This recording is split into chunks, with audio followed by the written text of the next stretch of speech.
You crossed the Atlantic on your boat? Yeah, on boat. No way! When was that?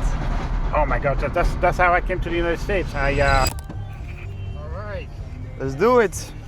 Perfect. All right. What is it that we're going to do?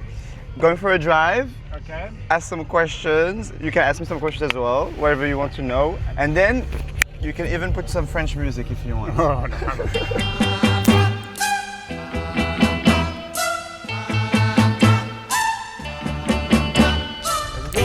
It's a beautiful store, by the way.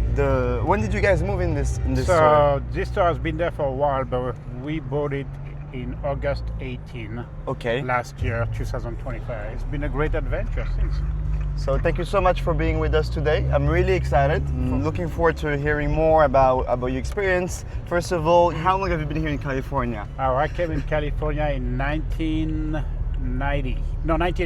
Okay. 1980. So I've been Amazing. here for a while, yeah. And were you in the auto industry the whole time? No, I used to be in the yachting business. In the yachting business? The yachting business. And Okay. then when Reagan changed the laws and made the yachting a luxury items, that's when I transitioned to the automotive industry. And that was in the US, I suppose? That was in Los Angeles, yes. Do you miss the yachting industry at all? I do. I'd like to go back, but it's been such a long time. So ultimately, I'll get back to it, but not right now. To be honest, I don't see much of a difference between a Range Rover and a yacht. Yeah. And the transition, how was it? Were you ever interested in cars before, or was it just the opportunity that came along the way and you took it? It's an opportunity that came along the way. Okay. I took it, and I ran with it, and it's been a great adventure. Had some fun in it. Business, like every business, is changing for the better, I think. Really? Yeah. But here we are. Yeah, So, there we are. Huge industry. I was as well in the car industry with my dad, as I told you. Right. So I'm born into it. But often the people who are best at these jobs are the ones who just scrambled upon it, took it, and went all in. And I had no idea. Yeah. Exactly. Tell me more. So- Let's go back to your childhood.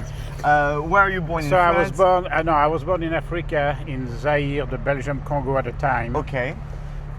We moved back to the south of France when I was 5 years old, so probably in the 61. Okay. I went to school there, and when I was 20 years old, Okay. I decided I wanted to come to the United States because I believed there was more opportunities. There were more opportunities in the United States than in Europe. Less paperwork, less administration, less, I started to work in the yachting industry, cleaning boats. Cleaning boats. Yeah, I Wow. had no money, so I had to get a job. Did that for a few years and created my own company in the yachting, mostly maintaining boats, washing boats, maintaining boats, repairing boats, sailboats mostly. And sold the company and got into the automotive industry. How was it, as a French kid coming into the US the first time? How was that? Well, California is a great place. California is a little bit like the south of France. Same, the weather is maybe a little bit better. People are great, very open-minded. When I came in, it was not as crowded as it is now. Yeah. So Los Angeles has grown a lot since I've been here. But at the time when I came in, it was really easygoing. Drive in Malibu from Santa Monica in 10-15 minutes, and There was no traffic. you could go to Newport Beach in an hour. I mean, it was great. It was fantastic. Now we have a lion, like every city. It's such a huge city that has its share of problems, but it's still a great city, especially for Europeans. Is there a big European community in LA? Yeah, big, a lot of. Do you hang out more with Americans or Europeans? No. We don't want the administration. Exactly. To go after We us. love everybody. Yeah, we love everybody. So what about you? I mean, So I live now here. oh, you live here? Okay. Yes, I live here. So same as you, I always had the American dream. So when I was 18, I went to the Netherlands, studied there for a year, and then I transferred to LA. USC. So I went there for a year and a half, and then I left and I came back and I studied at Yale. I just graduated a couple of weeks ago, Well, and now I am. congratulations. Thank you, I appreciate it. You should have came to my graduation. Ah. My whole family was here, and then I launched my company. It's based in SF. but LA is the car capital of the world, and this is where you meet like the people who are truly passionate about the car business, and where you see the biggest dealerships. I went to some superstores. It's so insane. It was really good to see, and so I'm here. I'm trying to meet people like you. So it would be, I thought about creating something similar in Belgium or France. Yeah. But I think it's a different mentality. Then you can come in and buy a car, and the same day you can drive. I don't think it's the case in Europe. I think it takes forever to. I mean, I'm not sure. I don't remember, but. For sure, the buying process is Totally not the same different, there. yeah. Just the way you view cars. I mean, for you, it's heaven. Like California, LA specifically was designed around cars. Yeah. Like, do you ever see somebody walking here? You never see. Look, there's nobody walking. Maybe some neighborhoods, but like everybody's driving. So tell me about the brands you did. So I worked for Ford when I first started in the business. Yeah. Ford, great product, great car, but I wanted to work for a luxury make. When I had the opportunity, I joined Land Rover as a general sales manager on my first job, and then got promoted to general manager. And that was in 1996. And I loved the brand. It was a great brand, and it was a boutique At the time, yeah. At the time. It was small. I was transferred to a Lexus store. I was a GSM, general sales manager at a Lexus store. And to be frank, I think Lexus, up to this point, still makes the best car in the world. Really? Yeah, they are fantastic cars. They never break down. A lot of people say this here in the US. In Europe, it's not a thing, and Morocco as well. But I know I watch lots of car shows, and everybody is fond of the Lexus. Yeah. So it might not be the most exciting car. If you're looking for a car that never breaks down, Lexus probably has it. And then after that, I went to Mercedes-Benz. Okay. Great cars, learn a lot about German brand, but ultimately I wanted to go back to Land Rover. I felt Land Rover was more my take, Your what vibe. I wanted, my vibe. And I was back to Land Rover, and I've been back to Land Rover for 14 years now. 14 years old, that's amazing. Yeah. How would you define the typical Land Rover customer? The Land Rover customer is kind of an adventurous customer. Okay. It's also brand image. It's also for the people who like to do off-road. It is also a brand for the people who do a lot of equestrians or horses. Okay. Full-size Range Rover is probably one of the safest cars in the market. If you have a family and if you want luxury at the same time, it is a very luxurious car. Are you selling me right now? Huh? Are you Yeah, I'm selling- selling you. You need to have one.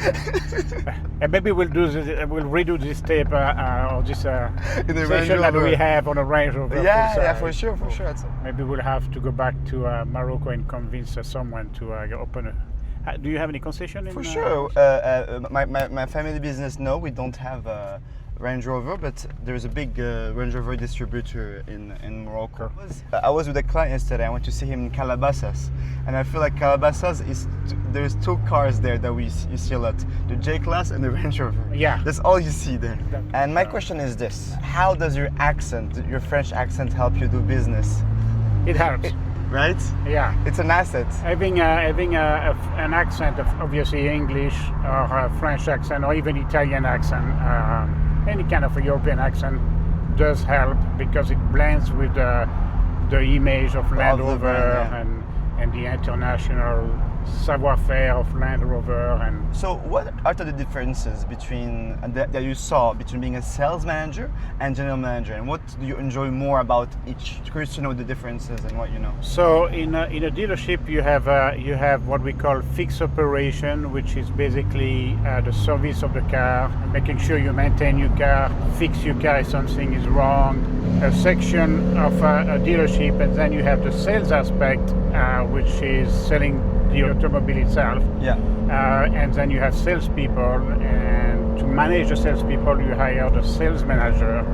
And the sales manager duty is to make sure that the salespeople are doing their job, coaching them, helping them out to achieve their goals and the store goals. A GM, a general manager, handles the whole dealership, and obviously under the general manager you have the sales manager, and then you have the service manager, the parts manager, and they work as a team, and the GM of course is the one who's in charge. And the idea of being a GM or general manager is the coaching, creating a team, and have a vision, goals, be the best coach you can be to your team. Yeah. And what are the secrets, the fact that you managed to stay so long at the top of the dealership? Like, what are the things that you think made you successful in this business? First of all, my passion for the brand. So you have to love what you're doing. I love the interaction with the customers. I truly believe that Land Rover is a great product that has a lot of benefits. You also have to enjoy working with a team. If you're a sport guy and you enjoy watching football, or we call it soccer in America, any kind of team sport, it's kind of the same. You have your own team, and then you have some goals that are set up either by you and also by the factory. It's trying to achieve the goals that you set up for yourself. And the biggest impact is, of course, your employees. You try to, create a good environment for your employees, for them to have to be able to make a good living and great job satisfaction. And then, of course, that will reflect with the customers. Yeah. And if your employees are very happy, your customers should be very happy too. So it's a win-win. That's the way I look at a job. You sell a car, and the salesperson or the technician is very happy, and the employee is even more is happier. Then you have achieved your goal.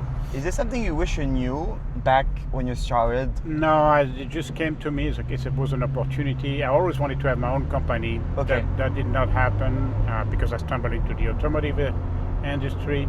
But it's basically the same idea. It's basically having your own store. What are the craziest stories that you have with selling Mercedes-Benzes or Range Rovers, especially in LA? Some people that we sold cars, just to give you an idea, we have some celebrities that we sold cars, and everything is done in a matter of half an hour on the phone. You come to an agreement, and then you get all the paperwork, and then you go and deliver the car and never meet the customer. So that's obviously always kind of amazing how someone can buy a car, and 2 hours later the car is delivered to the customer and the customer is happy. That's to me an amazing, And we had the opportunity to meet some great people. I would say the craziest one is probably a celebrity. I can't mention the name, but a celebrity, and both him and his wife wanted the exact same car except for the interior. One had to be black interior, and the other one has to be caramel interior, which is a kind of a brown interior. But they had to have the same wheels, the same level of equipment, and we had to do it in a matter of half a day before they were leaving the United States to go back to Europe. Okay, so it was really quick. That was really quick, and we had to do it fast, and we were hoping to meet the celebrities. Unfortunately, we did not. The salesperson did, but we did not have that opportunity. You mentioned that the auto industry is moving and going for the best. Can you tell me how do you think it's getting better? And curious to hear your take on it. Well, I think the customers now have a lot of choice when they buy a car. They can basically work everything through the internet now. Yeah. You don't have to go to the dealership, so you can pre-select the cars you want, figure out exactly the level of equipment you want. You can see where the car is at which dealership the car is, and then once you find the car, you might even be able to work the price over the phone or through the internet. I mean, the process is a lot more transparent, easier for the customers, and I think that's a benefit to the customer. It's actually a benefit to the dealers too, because it's a lot more transparent, and the customer is ahead of the game by knowing exactly what they want. There's also one challenge I want to ask you about that I lived every day with my dad, is how, as the general manager of the dealership, how do you manage to break between the wall of the service floor, fixed operations, and the sales? I've seen the communication between these two is so hard. Yeah. How do you manage to make them work together, make the information flow? So that's a great question. So what we have to understand, this is a teamwork. The process starts with us selling the car to the customer. And once the customer has the automobile, he's obviously going to use our service department. And the service department has to understand that the customer is here. And we would like to keep the customer happy because he'll come back and he'll buy some more cars from us. It's basically to keep the cycle going. Repeat business, repeat customers. And one without the other one cannot work. The salesperson is going to depend on the service to give the best jobs they can. So in 4 years or 3 years, the customer will be back and buy another car or exchange their car.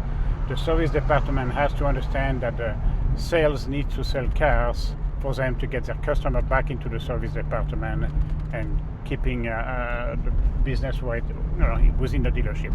How they can help each other, lend a hand to each other, and understand the full concept. It is not anymore, hey, I need to sell this car right now, I'm going to make so much money on this car, and it's a lot more than that nowadays. It's a fully engaged team for the benefit of the store and ultimately for their own benefit. So your fixed ops and sales manager are in good terms and they have lunch together? They have lunch, but they know each other by first name, and, wow. and they know that every piece is crucial. I love it. Yeah. And what type of general manager are you? Are you hands-on? For example, do you go deep into the fixed operation problems, the service floor, how they get into, or you quite like hands-off and you let the managers lead in their type of way, or you try to really go into the details? No, I'm in between. I'm always ready to jump in if I'm needed. But I remember when I was a sales manager, I don't wanted someone to over my shoulder every time. I needed some room to move. That experience obviously stayed with me, and I expect my managers to full responsibility to do the job. They should be able to make the same mistakes I've made and the same and have the same opportunity. Exactly. Yeah.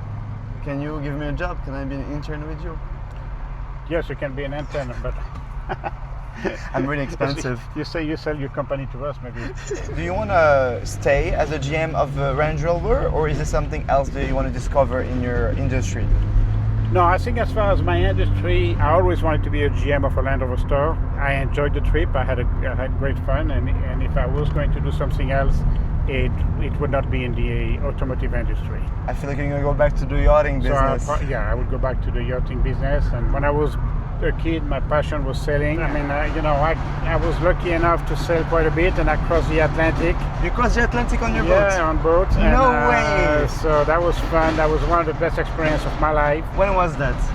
Oh my God, that's how I came to the United States. I took a boat from the south of France, went to Gibraltar, Tenerife, also the Canarian Islands, Caribbean Islands, Martinique, Guadeloupe. And then I was in the Caribbean Islands for probably about 2 weeks, and then I decided to come to the United States. I heard of someone doing the same thing. His name was Robinson Crusoe. Yeah, a little bit earlier than me. Yeah, that's so cool. Was there any challenges? Like, was it hard? We had some rough patches. Unfortunately, when we were crossing the Atlantic, that was the same year that Alain Colas, and Alain Colas was a very famous sailor in France, and unfortunately he was ahead of us by a few miles, and we hit a huge storm, and Alain Colas was never found.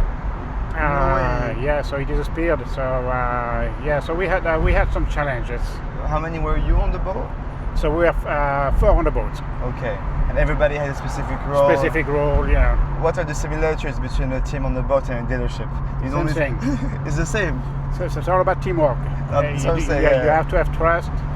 You have to depend on your teammate. And if you look at the Formula One and how fast they're changing tires on the Formula One, I think it's 6-7 seconds to change 4 sets of tires in a Formula One. The way how they do it, the choreography to do it, it's just stunning. I mean, they jump on that car, they take the wheels, and bam, the car goes. Teamwork is the same. It's teamwork. So it's all about training, trusting each other. You miss living in France? I do. I actually do. I love the food. I love France. I love the country. It's beautiful. Yes, you have the ocean, you have Paris, you have the countryside, and I go back every year. Every year, yeah. All my family's cousins are in Europe. Okay, I think, as I told you, Bentley maybe, but like the closest thing to a yacht that we have in the auto industry is probably Range Rover or Bentley. That's how I feel like. Oh, cool. Yeah. And Bentley, a lot of the designs, Rolls Royce as well, have been inspired by boating, you know. Yeah. And so, Philippe, so you're not. Merci beaucoup. Merci beaucoup. It was insane. Thank you so much for your time. Thank you so much. I got you coffee, you did not get it. You got my own. Trust me, I'll drink it. Bring it with you. I need to get the mic though. Oh yeah.